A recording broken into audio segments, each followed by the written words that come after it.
was perhaps struggled a little bit in his first pit stop. His last lap wasn't terribly swift either, but overall, Matt is doing a good job making his Champ Car debut last week, and that whole deal was done only a couple of days before that first race. So Matt Halliday is running in 14th, and ahead of him on the racetrack is Robert Dornbos, who had that miscue in the pits during that first round we saw a little while ago. Yeah, very slow pit stop there, and he was running very competitively. Of course, he did try that move on Graham Rahal for 5th place early in the race, but a hold up in pit lane has cost him. He is now running down in 13th behind Catherine Legg. Bill Stevens is on the pit lane. Serbia. I just spoke to Paul Gentilozzi again, and the wheels are turning in that pit. They're looking at fuel mileage very carefully. Moments ago, they said to tags, go for it. Marty. Neil Mickelwright on the Oriole Serbia car, and they indeed do have one more stop, like Jan said, between lap 59 and 64, somewhere in there. So they actually are in sequence with everyone else. They think they'll pit at the same time. Well, they hear it from the pit lane, so it's going to be a fascinating end to this motor race. And we've seen just the one brief full course caution in the early stages. That was when Mario Dominguez found the tyre wall in turn 9. Since then we've been green, in stark contrast to the early stages of the first race of the season in Las Vegas 1 week ago. We had all sorts of cautions in the early stages, and then from there we went to the end of the race. But I'll tell you what, we've got this great battle here building up still between the two R Sport teammates, Alex Tagliani ahead of Justin Wilson, and it's certainly great to see Justin Wilson and particularly his car come alive in the race, having struggled thus far through last weekend and the early part of this weekend. Yeah, it really is. He's kind of relishing this opportunity to try and get himself onto the podium. Like you said, Jeremy, a lot of high expectations coming into this season. Brand new DP01 chassis to play with, and Justin certainly a very quick pedaler, but Vegas did not go his way. His race ended prematurely after struggling all weekend with a mechanical failure, but he's definitely looking back on form so far this race. Yeah, great to see. There's Will Power, who was a dominant performer in Las Vegas. He came away with his, not really overdue perhaps, but certainly a very, very well-earned maiden Champ Car victory for the 26-year-old Aussie. Toowoomba, Queensland, he calls home, because now lives in Indianapolis, and he came here via way of Europe, spent several years racing in Formula 3, and then the World Series by Renault Series in Europe. And Will Power has really taken to these DP01s like a duck to water. A great performance in Las Vegas. Friday too here is absolutely magnificent. It looked like Bourdais had everybody covered in Friday qualifying.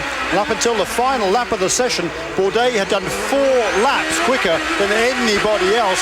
And then on the very final lap, on black tyres incidentally, not the softer red compound tyres from Bridgestone, Power just put in an absolute stunner. He said the car had been quick, but he hadn't got the best out of it. Well, he sure did get the best out of it on that final lap of qualifying on Friday. Took away the provisional pole position. That gained him 1 championship point.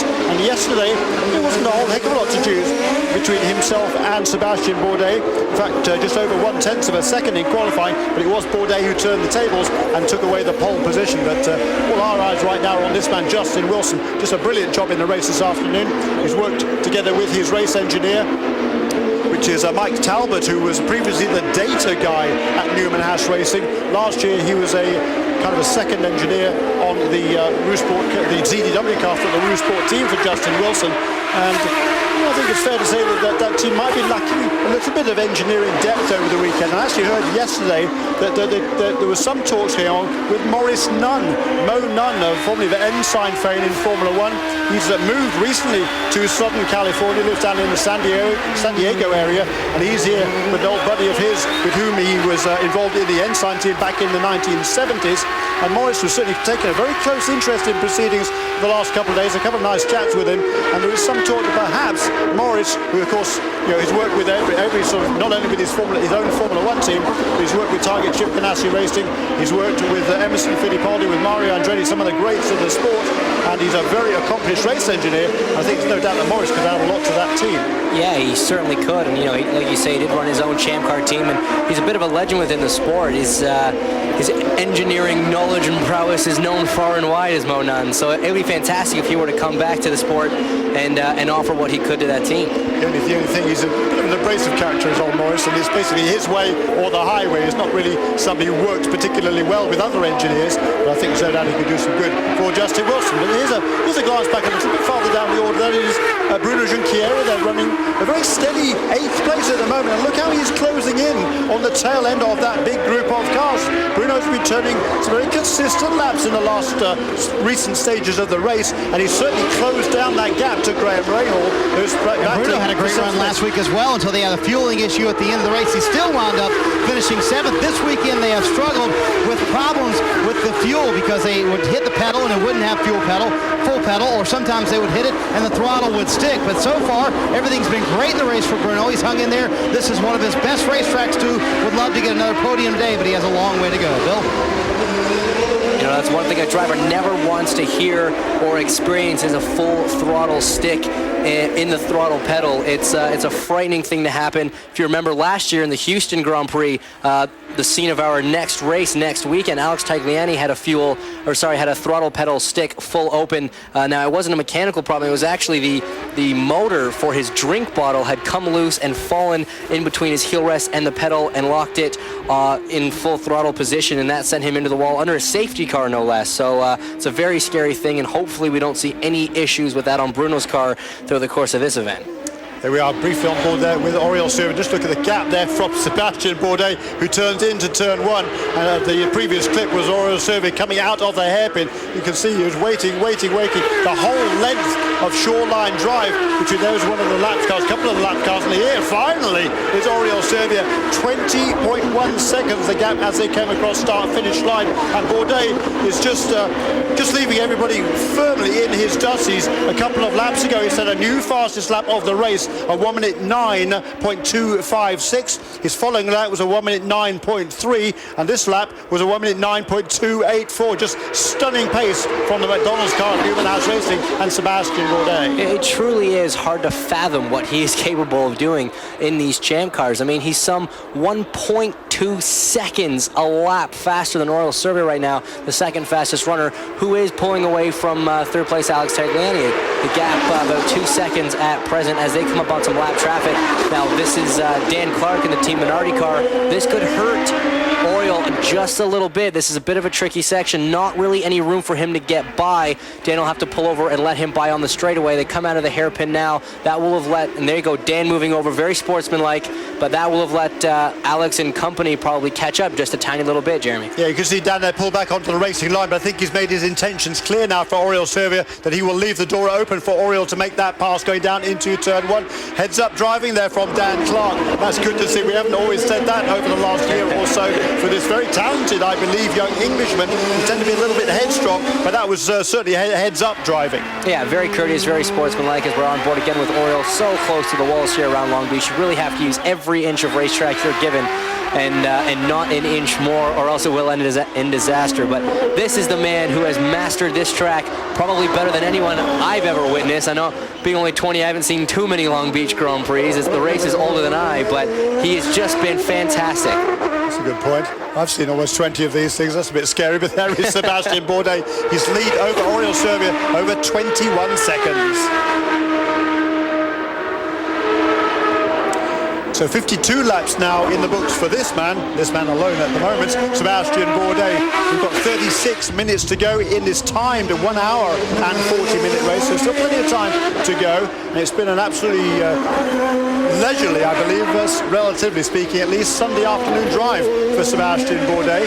Not so much so for the rest of the guys, though. Oriol Servia still in second place. And the amazing thing is the metronomic consistency of this man. He's won this race the last 2 years. Last year, dominated from the pole, easily set the fastest laps as well on each of those occasions. But this afternoon there is a last lap, that's a pretty slow lap, 1 minute 9.5. What was he doing? What a sandbagger. Incredible. I mean, the only other two guys in the 9s that time around, funnily enough actually, were Neil Jarney and Ryan DeYell in 9th and 10th spaces for the respective PKV and PCM cars. It's good to see Ryan being able to get a little bit of pace out of that car as we watch Robert Dornbos circling through corner 4 right now. Yeah, actually Ryan's just set the 3rd fastest lap of the race. I'm here with Paul Stoddard. You had an impressive transition last week with Dornbos finishing on the podium, but what's going on with him today? Yeah, he had a bit of a stall there in the pit stop, and it's cost us a bit of time, but we still got 35 minutes to go.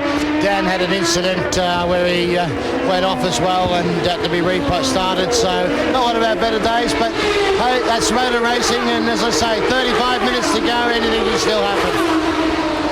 Wow. Thanks, Paul, guys. Back to you. Thanks, Michelle. And there was the full course yellow, we believe, is about to come out, or is it? It's not been called as yet, but there is a whole Metro safety team in the turn 8 area. Simon Pagenaud, the rookie driver, has put that car in the tyre wall. We haven't got, yes, we have, finally now. We have got full course yellow, and this is exactly what Oriol Servia and the rest of the guys needed. But Bourdais is we're going to be making pit stops, I'm sure, under this yellow flag period. And of course, the pits are now closed, so Bourdais is not going to be able to come onto pit lane and make his stop before anybody else gets there. Everybody's going to pack up behind the safety car, and only then will the pits be open, and then it puts the pressure on the pit crews. And, you know, this is a team sport. I think it's great. Absolutely. I mean, it's got to be frustrating for Sebastian, but to, like you say, for this really to come down to the pit crews. But it's hard for him to really be too upset. He was about a second a lap faster than anybody on the track. So even if he does get past in the pits, I don't have too much concern about him not finding his way back to the front of the field. The worry is more from the 2nd through 7th battle. Your Oriol Servia, Alex Tagliani, Justin Wilson in 4th, Will Power 5th, Graham Rahal 6th. Full course caution here in Long Beach coming down to the pit stop. Sebastian Bourdais will lead them into the pits.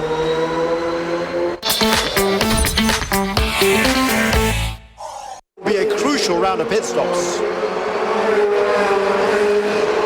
The pits are now open here in Long Beach, and this is going to be absolutely incredible. The action is going to, the focus is going to turn from the drivers to the crews on pit lane, and you know, they practice their pit stops all the time. Pedro Campizano is the crew chief for the car number 1 of Sebastian Bourdais, but the pit crew there is actually led by the outside front tyre changer. That is Norm Hornicek. He's been there with that team a long time. And the pits are now open, and there's a lap car of Alex Figge in between Bourdais and the rest of the pack, and Bourdais is taking full advantage. He flew around the hairpin, and he was able to pull about 2 seconds over the rest of the field, and now he's going to give a nice little cushion to his team. Down the pit lane, Bill. This should be a routine pit stop for one of the all-time great pit crews in Champ Car history. Watch them go to work, just like butter. 4 tires, let's go to Marty. Meanwhile, for Oriol Servia, they said this needs to be a very clean and smooth stop, a chance to gain some time on the track. He says at the very end of the run, he was starting to lose grip a little bit, taking a little longer for the fuel. He will erase that huge lead, and I believe hold on to second spot as he leaves pit road. Thank you, Marty. Yes, I think he will. There is Simon Pagenaud being towed back towards the pit lane by the whole Matro safety crew. And in the meantime, it was Tristan Gomandy actually did not come onto pit lane, we believe. He stayed out and still will therefore be in the lead of the race. Here they're coming down towards turn 1 after their pit stops.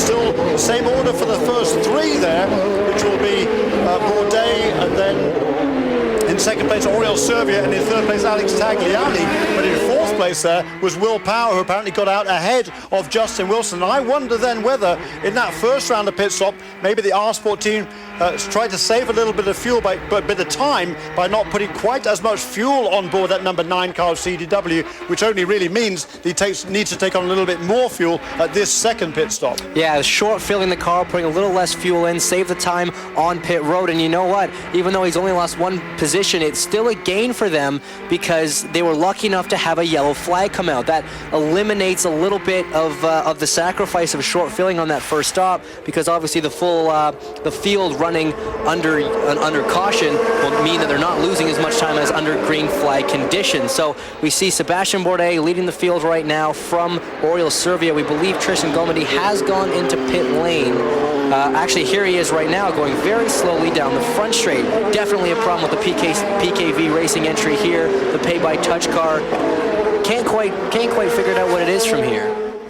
No, not of course. There we are on board with Oriol Servia then in second place ahead of Tagliani, and behind him the cars are streaming through, and Tristan Gomandy, I think, was not actually picked up by the pace car, and he came out of the hairpin that lap very slow. The marshals tell him to slow down even more. He's really doing a walking pace, so you can see there the pace car actually had gone around Gomandy and has picked him up as the race leader.